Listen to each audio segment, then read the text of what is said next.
மிக முக்கியமான ஒரு விஷயத்த சொல்றேன், நல்லா கேட்டுக்கோங்க. மிக முக்கியமான விஷயம், வாழ்க்கை பிறப்புங்கிற ஒரு கோட்ல ஆரம்பிக்குதா இல்லையா? அந்த பிறப்புங்கிற கோட்ல ஆரம்பிச்ச மாதிரியே மறுபடியும் மரணம்ங்கிற அதே கோட்ல வந்து முடியும். பிறக்கும் போது எப்படி ஒண்ணும் இல்லாம வந்தானோ அதுபோல மரணிக்கும் போதும் ஒண்ணுமே இல்லாம எல்லாத்தையும் விட்டுட்டு போயிருவான். அவனுடைய செல்வம், சொத்து, குடும்பம், குழந்தை எல்லாத்தையும் விட்டுட்டு ஒண்ணும் இல்லாம பிறந்தது மாதிரியே போய் சேர்ந்துருவான்.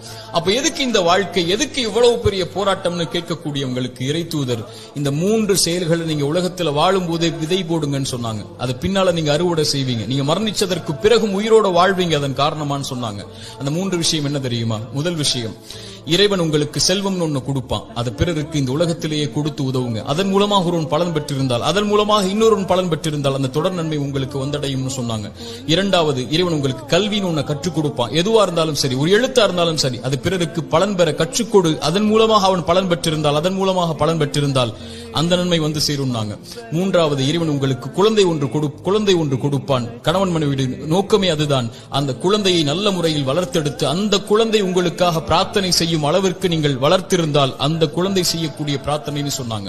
அப்படி நல்ல குழந்தைகளை இந்த பூமியில் இருந்து மரணிப்பதற்கு முன்னதாக வளர்த்தெடுப்பதுன்னு சொன்னாங்க.